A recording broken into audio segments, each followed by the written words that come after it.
E aí galera, beleza? Os melhores vídeos são aqueles que a gente grava na hora que a gente tá pé da vida. Por que eu tô falando isso?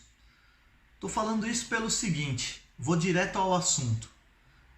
Por que é tão difícil a gente entrar em contato com a Uber para resolver um problema que eles mesmos causam para nós? Por que a gente não consegue contato com eles? Porque eles sabem que eles fazem um monte de M, né? E que eles não vão dar conta de resolver o problema de todo mundo. Essa é a realidade. Entendeu? Por que eu tô pé da vida? Eu vou falar para vocês por que eu tô pé da vida, porque eu acredito que muita gente deve passar por isso. O que acontece, gente? O sistema da Uber, né? Ou seja, antes funcionava porque era o Magni Finance, né? Então você entrava lá, você tinha todo o relatório, mas agora nós vamos mudar, e aí foram para o Fonoa. Bom, não precisa ser tão inteligente para perceber que o Fonoa é deles. É uma plataforma deles, não é uma plataforma terceirizada como era a Magni Finance. Mas por que você acha que a Fonoa é deles? Porque é óbvio, a fonte que é escrito Fonoa é a mesma fonte que é a fonte da Uber, né? A letra, o tipo da letra. Só por causa disso? Não, gente, não é só por causa disso. É porque a gente saiu de um sistema que funcionava, que é o Magni Finance, que era uma empresa terceirizada, onde a gente tinha todo o suporte, tudo que a gente precisava, a gente conseguia resolver, e a gente foi para um que você também não consegue resolver nada com ninguém. Você não tem um contato com a porcaria do negócio para você chegar lá e falar que você está tendo um problema. Aí o que acontece, gente? Nessa mudança de Magni Finance para Fonoa, teve muita gente aí que ficou na mão em relação à faturação. Mas como assim? Como assim que é o seguinte, quem roda numa plataforma é uma coisa, gente. Agora quem roda por conta é outra. Então o que acontece? Todas essas faturas que são emitidas no nosso nome, elas são transferidas automaticamente para a autoridade tributária, para o portal das finanças, né? Então a gente não precisa ficar ali de fatura em fatura, sabe? Tipo, emitindo fatura uma por uma no sistema, porque fica impraticável, né? Para quem tem um volume de trabalho muito grande. Até aí, beleza. E aí, o que a gente tem que fazer de 3 em 3 meses, que estou falando o que é o meu caso, de 3 em 3 meses eu tenho que comunicar à autoridade tributária das notas que eu emiti. Mas isso já não faz automático? Então, a emissão das notas é automática, mas a prestação de contas que você tem que fazer de 3 em 3 meses é onde você sobe o tal arquivo SAFT, que é um arquivo que é gerado dentro da plataforma. Até aí, beleza. Como acontecia no Magni Finance? Você entrava lá no site da Magni Finance, você fazia o teu login, né, que era fornecido pela Uber, e você colocava lá, tenho que prestar contas do dia, preciso do arquivo SAFT do dia 1º de abril até o último dia de abril. Aí ele gerava um arquivo SAFT referente àquele mês. Você tinha que repetir o fato para o mês de abril, maio, né? E depois junho, para você fechar esses 3 meses de faturamento e prestar a devida conta aí, as finanças, no mês de julho. Junho, julho. Isso. Só que acontece o quê? Isso era muito simples. Só que agora que passou para esse Fonoa, você tem a opção lá? Você tem a opção.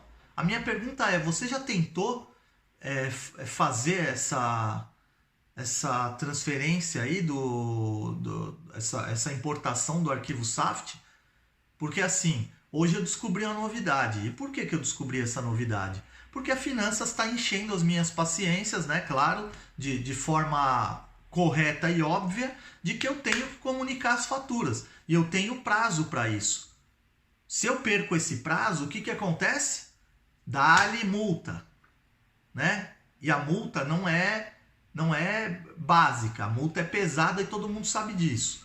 Aí o que acontece? Autoridade tributária, Portal das Finanças, Departamento de Finanças, me mandando SMS, me mandando e-mail, me mandando carta. Ó, você precisa prestar contas disso, disso e disso. Você precisa prestar contas disso, disso e disso. E quem disse que o arquivo SAFT que você gera no Fonoa, você consegue transferir ele para o Portal das Finanças? Você não consegue, porque o arquivo tem uma linha de erro. E qual é essa linha de erro dentro do código? Ela pega todas as faturas,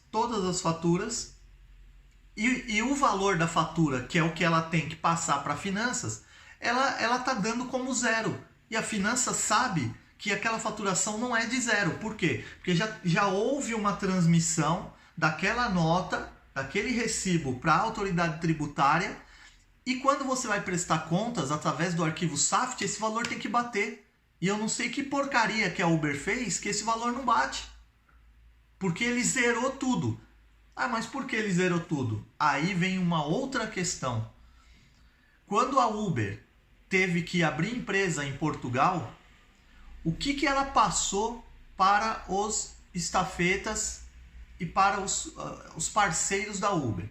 As condições que a gente ia passar a ter depois dessa abertura de empresa deles em Portugal. Então a primeira coisa foi o quê? Ó, nós não vamos mais cobrar os 25% de taxa da Uber. Agora vocês não pagam mais taxa. Mas nós vamos mexer no valor, tal, não sei o que, mas isso não vai alterar nada, beleza. Então assim, foi justo. Porque a gente pagava o IVA sobre uma fatura cheia, sendo que 25% daquele valor já era excluído deveria ser excluído dessa conta. Então a gente pagava mais e recebia bem menos. Hoje a gente está recebendo o justo e pagando imposto sobre o justo. Até aí, beleza, legal, ótimo também. Só que tem um porém. Outra coisa que a Uber deixou claro é o seguinte: olha, agora quem vai emitir uma fatura para vocês é a Uber. Então, assim, como a Glovo faz? A Glovo emite uma nota daquele valor que você faturou dentro daquele período, que no caso da Glovo são de 15 em 15 dias. Então, de 15 em 15 dias, ela emite uma nota para você, uma fatura, com o valor que você faturou, o que é de IVA e o que é base tributável e o valor total, né? Só que a Uber não está fazendo isso. Porque, por exemplo, se você entrar na aplicação e você for no resumo fiscal e você levantar as informações de mês a mês no ano corrente, por exemplo, no ano de 2021, o que você vai ver lá? Você tem que ter as faturas que foram emitidas pela Uber.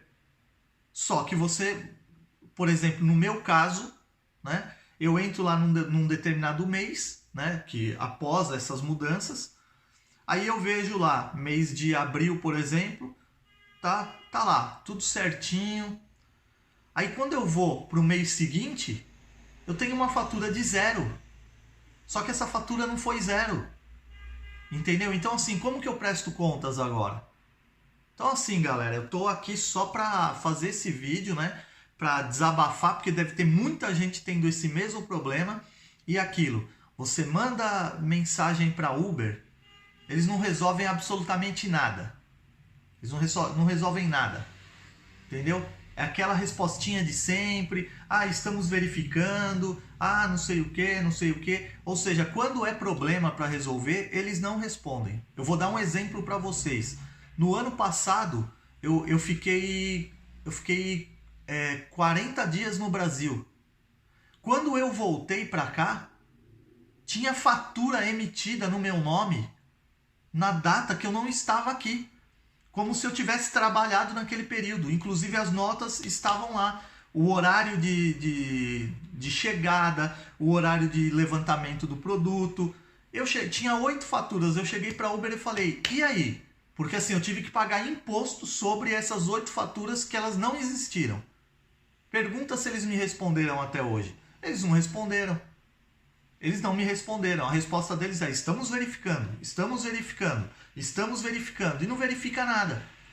Porque assim, o imposto eu tive que pagar. Entrei em contato com a Finanças, expliquei a situação. A Finanças falou: ó, você tem que ver isso com a empresa.